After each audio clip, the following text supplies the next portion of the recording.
Lucas capítulo 18, verso 9 ao verso 14. Diz assim a palavra do Senhor. Lucas 18, 9 ao 14. Verso 9. Propôs também esta parábola a alguns que confiavam em si mesmos, por se considerarem justos, e desprezavam os outros. Verso 10. 2 homens subiram ao templo com o propósito de orar, um fariseu e o outro publicano. O fariseu, posto em pé, orava de si para si mesmo, desta forma: ó Deus, graças te dou, porque não sou como os demais homens, roubadores, injustos e adúlteros, nem ainda como este publicano. Jejuo 2 vezes por semana e dou o dízimo de tudo quanto ganho. O publicano, verso 13, o publicano, estando em pé, longe, não ousava nem ainda levantar os olhos aos céus, mas batia no peito, dizendo: ó Deus, se propício a mim, pecador. Verso 14, digo-vos que este desceu justificado para a sua casa, e não aquele, porque todo que se exalta será humilhado, mas o que se humilha será exaltado. Amém? Texto bem conhecido. Oremos mais uma vez ao Senhor, pedindo graça para ministrar essa palavra. Feche os teus olhos. Senhor, obrigado, porque não somos nada e somos dependentes de Ti.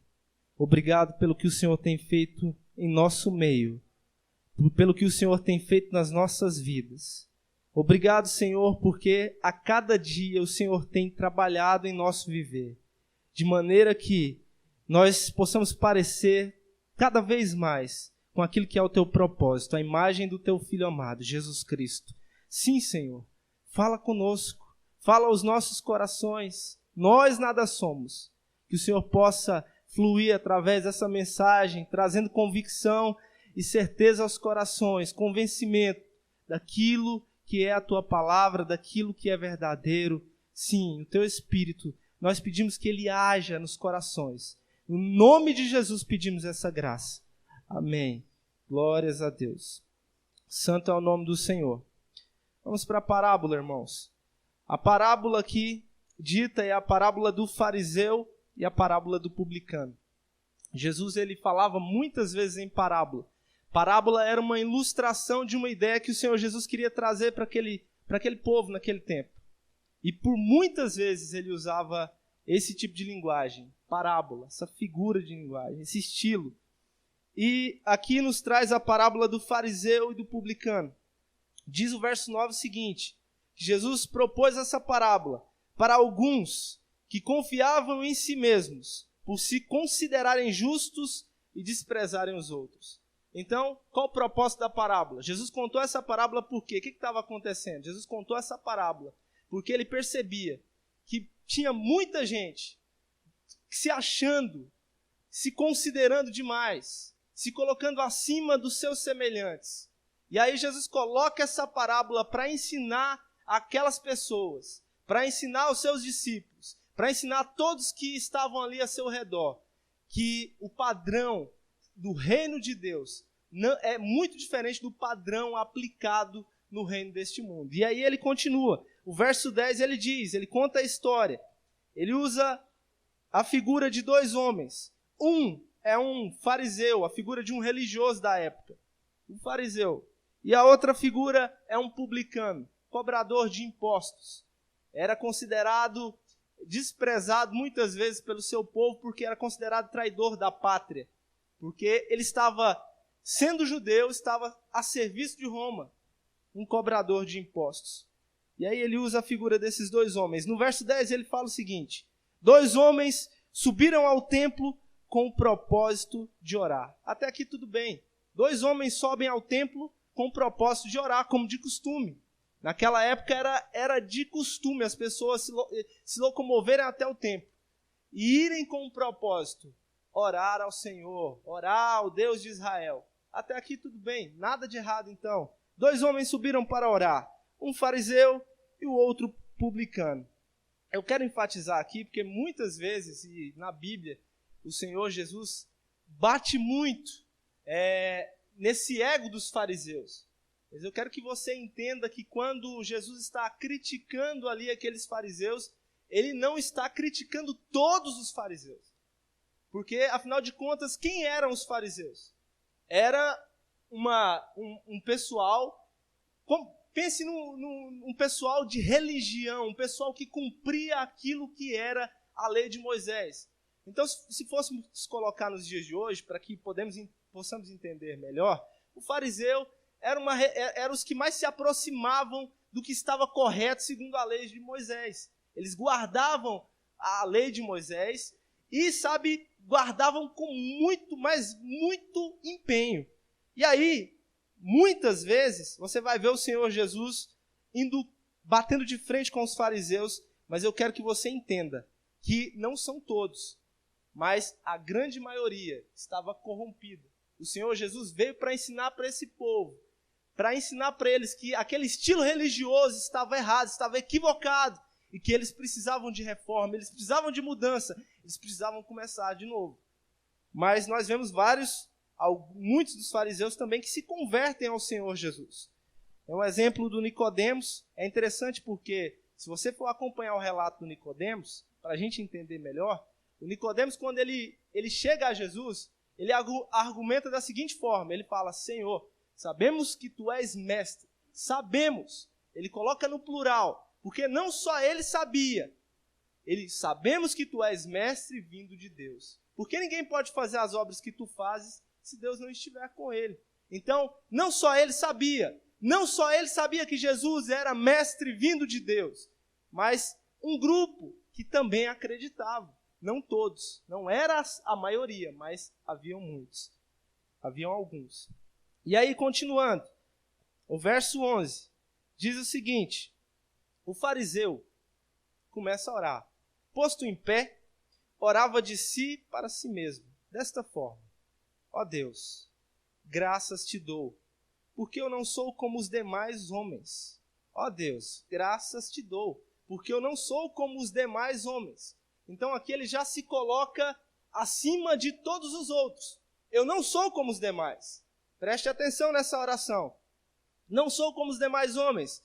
Os homens que ele não é como os demais, ele coloca roubadores, injustos, adúlteros, nem ainda como este publicano, nem ainda como este outro aqui que está de pé orando juntamente comigo. Não sou como eles. E aí o verso 12, ele vai justificar porque ele não é como aqueles homens. Ele diz, a justificativa dele: eu jejuo 2 vezes por semana. Eu dou o dízimo de tudo quanto ganho. Dou o dízimo de tudo quanto ganho. Então, vamos colocar aqui o que o fariseu está apresentando como justiça, como justificativa, como justiça própria. Ele orava, o texto diz que ele orava de si para si mesmo. Que oração é essa? Nós acabamos de citá-la. Ele diz: eu não sou como os demais. Por quê? Porque eu faço o que é certo. Sabe o que eu faço? Eu dou o dízimo de tudo quanto ganho. Dar o dízimo é coisa boa, irmãos? É coisa muito boa. Devemos fazer. Devemos fazer. E aí ele coloca outra coisa. Ele diz, ele jejua.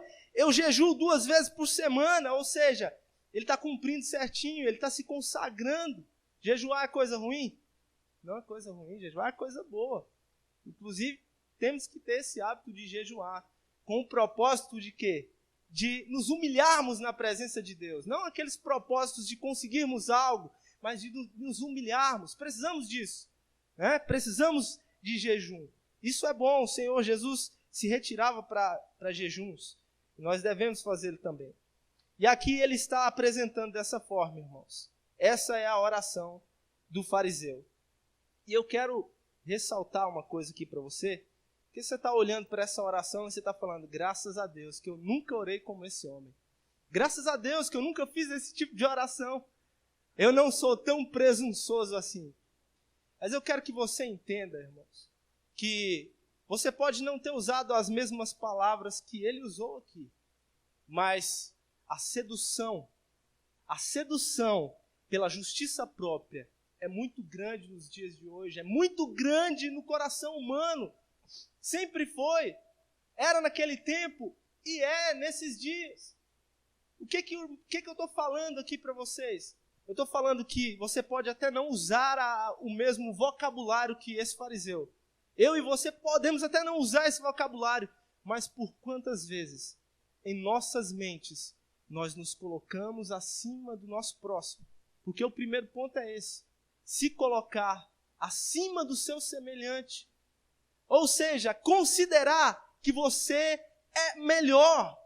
Considerar que aquele que está do seu lado, ou aquele que sabe que vive com você, ou enfim, que se relaciona com você, ou até aqueles que não têm nenhum contato com você, são menores do que você. Quer ver um exemplo disso? Nós éramos perdidos, fomos achados. Estávamos perdidos, fomos achados. E agora não somos mais perdidos. E quantas vezes nós olhamos para a situação dos perdidos e nós, na nossa mente, nós pensamos assim: graças a Deus eu não sou dessa forma. Graças a Deus eu não sou desse jeito. Ah, irmão Adão, mas não tem nada eu falar graças a Deus eu não sou desse jeito.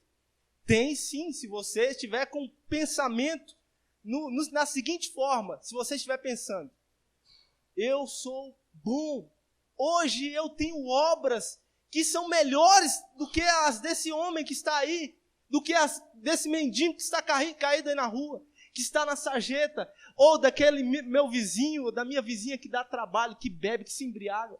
Se você pensa que a sua justificativa, ou seja, que porque você vem para a igreja, porque você faz o que é certo, o que é correto, ou seja, resumindo tudo, se você pensa que essa justiça é sua, se você atribui essa justiça aos seus próprios atos, esse pensamento não é diferente em nada da oração desse homem publicano, desse homem fariseu.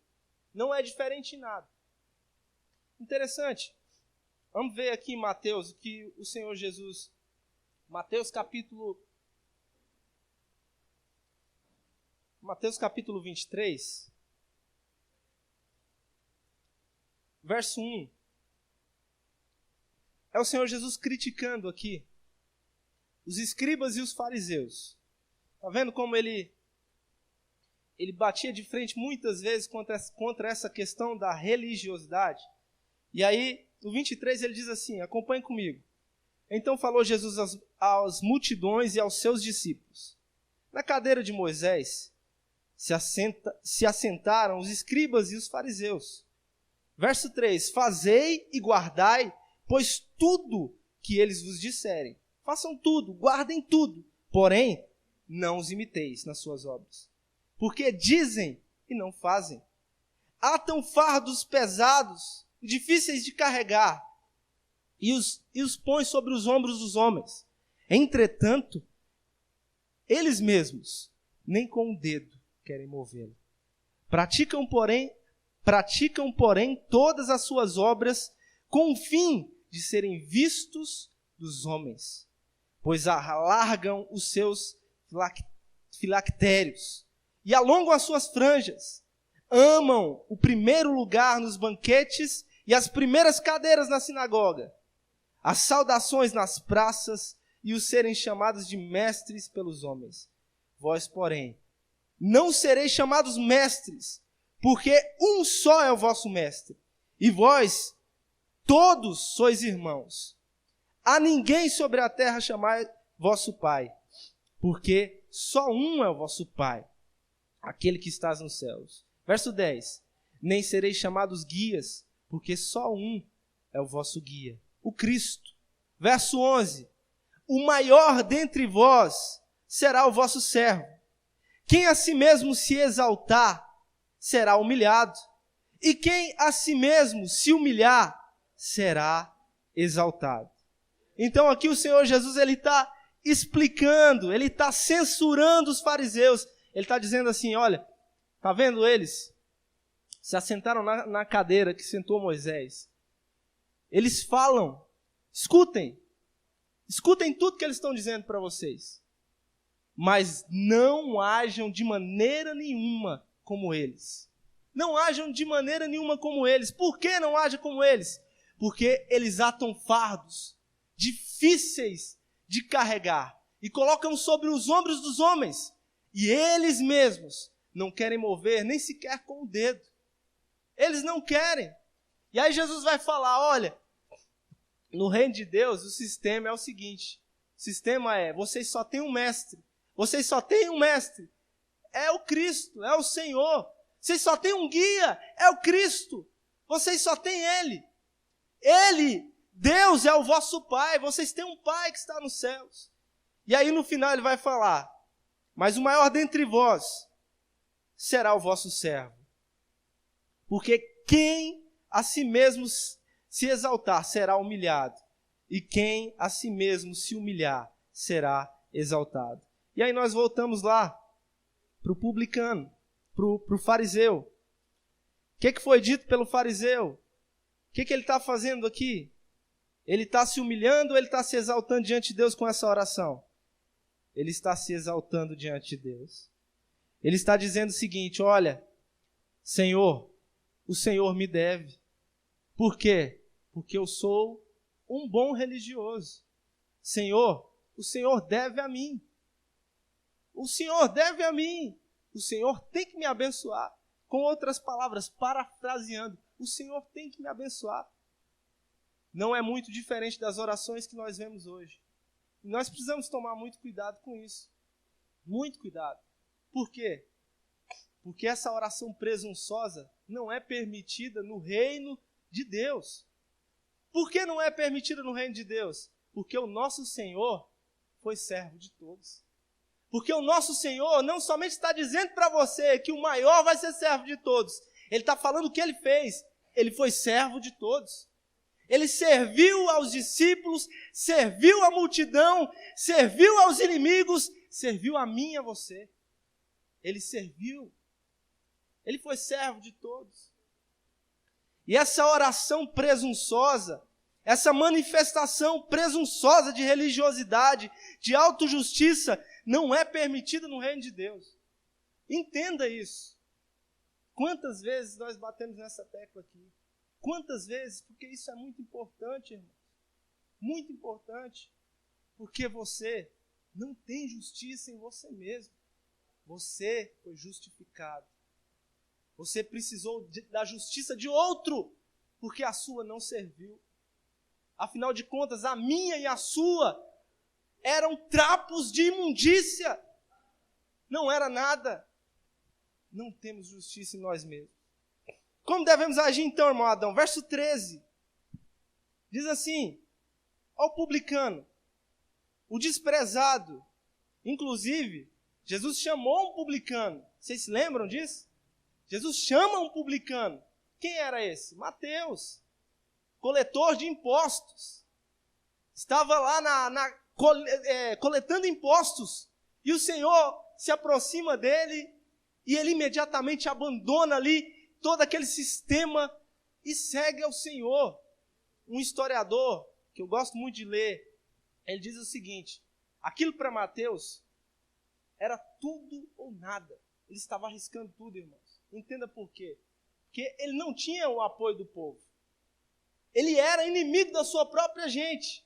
E abandonando a coletoria, ele também se tornou inimigo de Roma. E aí então, imagina a situação dele. Né? Não tem para onde correr. É Jesus ou Jesus. Ele olhou para Jesus e o seguiu. Ele não quis saber de nada.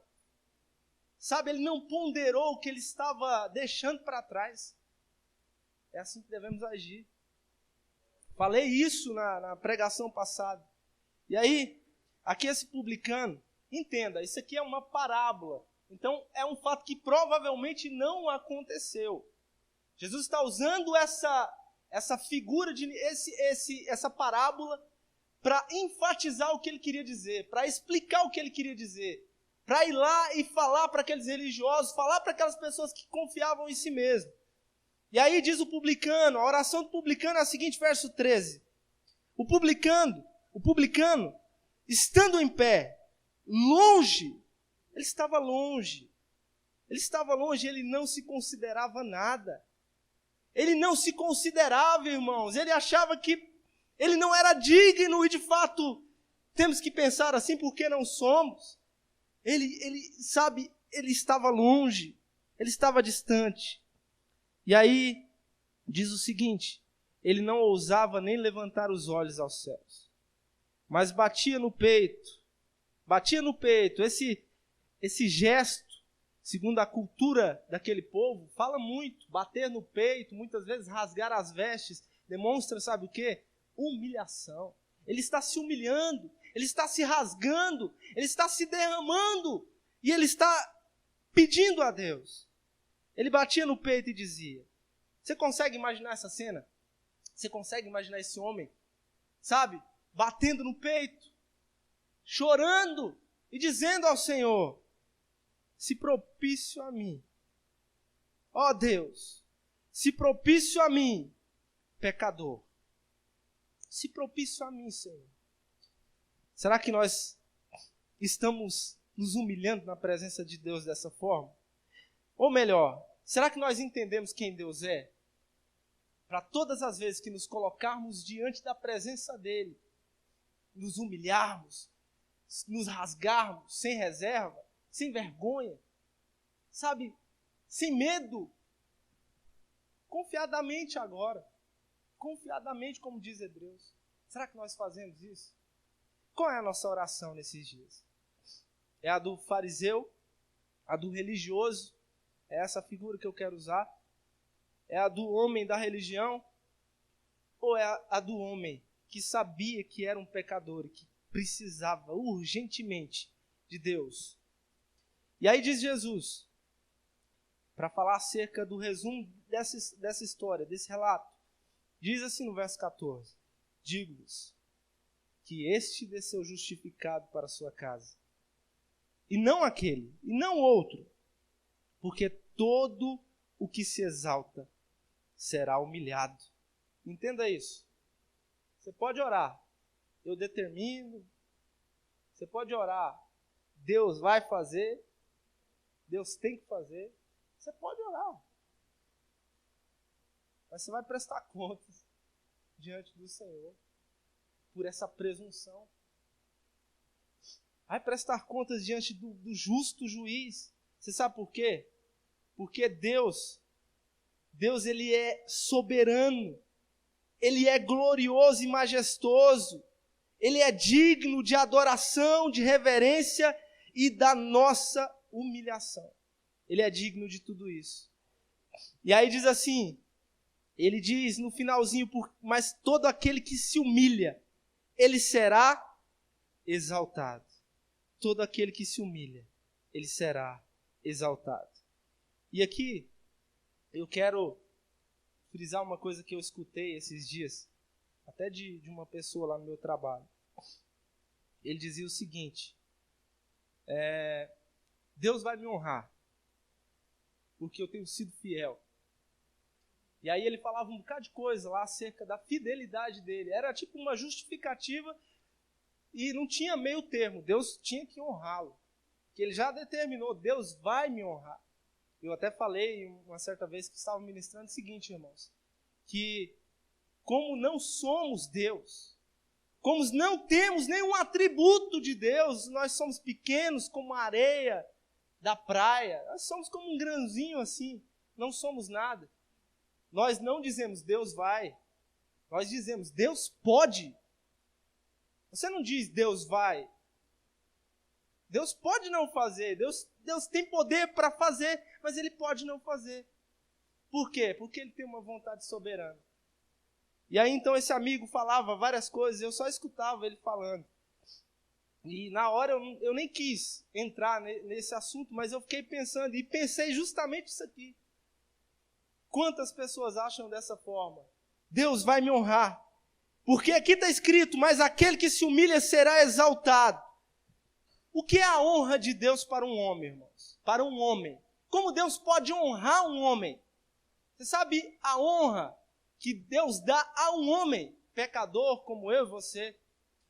É o simples fato, está aqui na parábola, viu? É o simples fato de você e eu falarmos, e Deus nos escutar, e Deus dá ouvidos à nossa oração. Essa é a sua honra.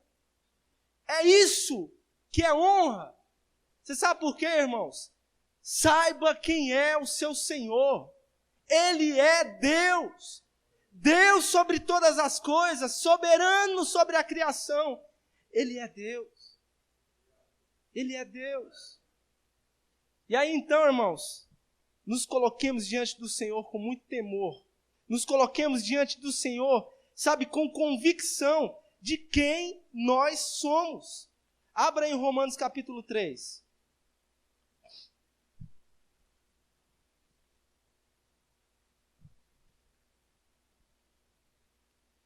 Romanos capítulo 3. Depois você lê em casa todo o capítulo 3, irmão. Peça em nome de Jesus. Leia a Bíblia, leia na sua casa. Leia o capítulo 3 de Romanos, para você, sabe, entender um pouco mais daquilo que nós estamos falando aqui. Leia lá, a Escritura está aí para que possamos ser edificados. A partir do verso 23 somente. Queria ler tudo, mas ia ficar muito extenso. Vamos ler a partir do 23. Diz assim o apóstolo Paulo. Verso 23 do capítulo 3 de Romanos. Pois todos, diga comigo, todos pecaram e carecem da glória de Deus. Então não foram só alguns, todos, irmãos. Todos se extraviaram, todos pecaram, todos carecem da glória de Deus. Todos. Não é só você. Não é só, sabe, o seu irmão do lado. São todos. É todo mundo. Todo mundo pecou. Todo mundo carece da glória de Deus. 24 diz, sendo justificados gratuitamente por sua graça, mediante a redenção que há em Cristo Jesus. 25, a quem Deus propôs no seu sangue, como propiciação, mediação, mediante a fé, para manifestar a sua justiça, por ter Deus, na sua tolerância, deixado impunes os pecados anteriormente cometidos. 26, tendo em vista a manifestação da sua justiça no tempo presente, ou seja, hoje, para ele mesmo ser justo e justificador daquele que tem fé em Jesus. Ou seja, ele é justificador daquele que tem fé em Jesus. 27. Onde, pois, a jactância? Onde é que está essa jactância, essa presunção, sabe, de própria justiça, sendo que somos todos pecadores, que carecemos da graça, que carecemos da redenção? E aí diz, foi de toda excluída. Por que lei? Das obras? Não, pelo contrário, lei da fé. Que lei, irmãos? Lei da fé. Então, você não tem justiça própria. Você não tem justiça para chegar lá no céu e entrar. Você não pode se colocar diante de Deus por você mesmo. Sabe, com a presunção de que as suas obras te garantem algo, algum favor de Deus. Você não pode. É pecado isso. Você não pode agir dessa forma. Entenda isso. O que eu estou falando, irmão Adão? Você não pode, irmão. Você não pode achar que você é um bom crente e por isso Deus te deve favores. E por isso Deus tem a obrigação de te abençoar. E por isso Deus tem a obrigação de fazer o que você quer. Não!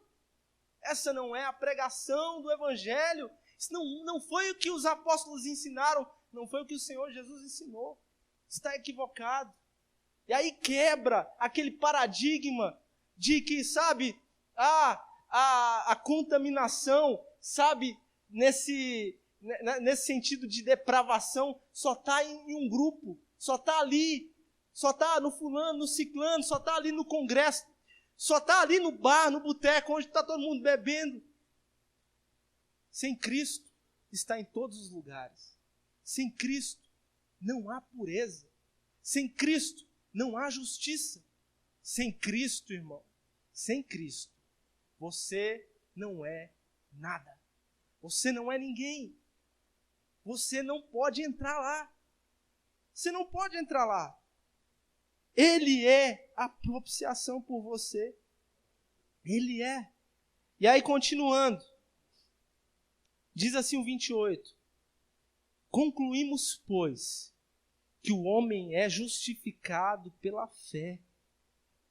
O homem é justificado, ou seja, o homem, Deus atribui justiça ao homem pela fé. E pela fé somente. Em quem? Em Cristo Jesus.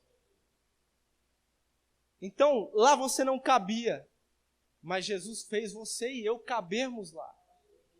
Lá você não entrava, você não passava nem perto, mas Jesus fez eu e você entrarmos pelas portas confiadamente, nos achegarmos ao trono da graça, aqui em oração e um dia lá com o Senhor. Ele nos fez isso, irmãos. Oh, irmãos, que privilégio grandioso. Que privilégio grandioso Ele nos deu. Não se apegue não em você mesmo, sabe? Se rasgue. Seja como esse publicano, se rasgue. Sabe? Lance fora tudo aquilo que tem te colocado lá em cima, num pedestal. E se humilhe, porque o seu lugar é no chão, nos pés de Jesus. O seu lugar, o nosso lugar é lá. É esse o nosso lugar. E aí eu te digo, irmãos, não fique triste, porque nesse lugar, estando em humilhação, que é o meu e o seu lugar, você será ouvido, você será escutado, porque é palavra de Deus, isso é promessa. O quê? Que aquele que se humilha, Deus o levantará pela mão, Deus o levantará, Deus o exaltará, esse é o sentido. Deus o colocará de pé. Deus o colocará de pé, irmãos. E diz o apóstolo Paulo, 28, concluímos, pois, que o homem é justificado pela fé, independente das obras da lei. É porventura Deus somente dos judeus? Porque o assunto aqui era esse do Paulo. Você vai ler o capítulo todo, você vai entender. Falando sobre os da circuncisão e os da incircuncisão. Uns consideravam melhores do que os outros e falavam que precisava ali da circuncisão. Enfim, você vai ler, você vai entender. Se você não entender, procure os pastores, que com certeza eles vão te explicar acerca disso. E aí diz, visto que Deus é um só, o qual justifica... Perdão, irmãos, 29. 28. Que concluímos, pois, que o homem é justificado pela fé, independente das obras. 29. É porventura Deus somente dos judeus? Não é também dos gentios? Sim, também dos gentios. Aí o 30 ele diz, visto que Deus é um só, ou seja, só existe um, é Deus, o qual justificará por meio da fé o circuncioso e mediante a fé o incircuncioso, ou seja, Ele é o Deus que justifica tanto um quanto o outro. 31. Anulamos, pois, a lei pela fé? Nós anulamos, pois, a lei de Deus? A lei não era de Deus, a lei é boa. Pela fé? Não, de maneira nenhuma nós não anulamos. Antes, isso é a confirmação da lei. Nós a confirmamos, porque o cumprimento da lei é Cristo. O cumprimento da lei de Deus, que sempre foi boa, que era boa, os homens é que eram maus e não podiam cumpri-la. Mas entenda, Cristo é o cumprimento dessa lei. O que isso significa? Ele é a sua justiça. Ele te justificou. Ele te justificou. Ele salvou a sua vida. E para terminar, eu quero que você entenda uma coisa. Não há espaço para egoísmo, não há espaço para, sabe, aquelas pessoas que se acham melhores do que as outras. Sabe, não há espaço para esse tipo de presunção demoníaca no nosso meio. Porque o nosso Senhor, Ele nos mostrou como devemos agir, como devemos ser. Abra em Filipenses capítulo 2 para que possamos terminar. Filipenses capítulo 2.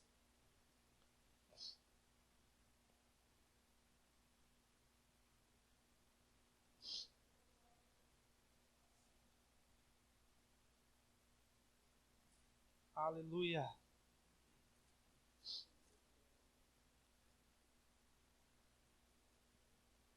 Filipenses capítulo 2, já lemos muitas vezes aqui, vamos ler novamente a partir do verso 5. Diz assim: olha o que tem que ter em nós. O apóstolo Paulo falando. Inclusive, há relatos que isso era uma canção cantada pela igreja, irmãos. Olha os hinos aí que a igreja cantava. Tende em vós o mesmo sentimento que houve em Cristo Jesus. Que sentimento é esse? Que procedimento é esse? Pois ele, subsistindo em forma de Deus, ou seja, é Deus, ele sempre foi Deus, não julgou como usurpação o ser igual a Deus. Antes, a si mesmo se esvaziou, assumindo a forma de servo, tornando-se semelhança de homens. E reconhecido em figura humana, a si mesmo se humilhou, tornando-se obediente até a morte de cruz. Pelo que também Deus o exaltou de sobremaneira, que lhe deu um nome que está acima de todo nome, para que ao nome de Jesus se dobre todo o joelho, nos céus, na terra, debaixo da terra, e toda língua confesse que Jesus Cristo é o Senhor, para a glória de Deus Pai. Então, toda vez, porque eu disse aqui no início, a sedução por esse tipo de pensamento, por esse tipo de procedimento, é grande, irmãos. É grande. Nós não julgamos, nos julgamos melhores que os outros. Nós não olhamos para o nosso irmão que está fraquinho, que está cometendo pecados, que são abomináveis, que são, coisas ruins. Nós não olhamos para ele apontando o dedo, nós olhamos para ele estendendo a mão, porque fomos também justificados e sabemos que não devemos ter esse tipo de atitude, de nos acharmos, sabe? Por quê? Porque o nosso Senhor não agiu dessa forma. Por quê? Muitas vezes, nos dias de hoje, nos púlpitos das igrejas, do ambiente que era para ser um ambiente aonde, o povo se alegra e se reúne para falar das virtudes de Deus, se torna um ambiente desse tipo de sentimento, Ah, Deus, graças te dou, porque eu não sou como a fofoqueira ali do lado da minha irmã. Graças te dou, porque eu não sou como meu irmão ali, que está fazendo o que é errado. Ah, Deus, graças te dou, porque eu não sou, como esse fulano aqui. Não, irmãos, nós não agimos dessa forma. Se for para orar pelo seu irmão, ore da seguinte maneira: Senhor, abençoe a vida do meu irmão e abra os olhos dele, assim como o Senhor abriu os meus. Porque eu também era um cego. Porque eu também não enxergava. Porque eu também não sabia o que era o caminho. Foi me apresentado o caminho. Então não tem espaço. No livro de Ian Boltz, sobre a oração, ele diz, em um relato, ele diz o seguinte: não dá para um orgulhoso pregar esse evangelho. Não dá. Não dá para um orgulhoso pregar esse evangelho. Você sabe por quê? Porque esse evangelho é o evangelho de um Deus, igual nós lemos aqui, que se humilhou. Ele se esvaziou. Ele tinha do que se esvaziar, ele desceu. Ele desceu. E o esvaziamento de Jesus, a humilhação de Jesus foi vir parar aqui na terra. Foi, nascer de uma mulher que também era uma pecadora e dependia da graça de Deus. Escandaloso isso, irmãos? Não! Porque todos os homens são assim. Todos os homens nasceram assim depois de Adão. Todos os homens. E todos os homens precisam do mesmo remédio. Se chama Jesus Cristo. Todos os homens precisam desse remédio. Então você e eu precisamos dele. Se lembre disso. Se lembre disso. Se lembre do Senhor Jesus Cristo nos seus dias de dificuldade. Se lembre do Senhor Jesus Cristo nos dias em que a sua mente, em que a sua carne quiser falar mais alto e apontar o dedo. Se lembre do Senhor Jesus Cristo quando você estiver de joelhos orando a Ele, se lembre dele, como foi o procedimento dele, como ele agiu, porque afinal de contas, o apóstolo Paulo está dizendo, tende em vós o mesmo sentimento que houve também no mestre de vocês, em Jesus Cristo, no nosso Senhor, no nosso mestre. Amém? Glórias a Deus. Fique de pé nessa hora.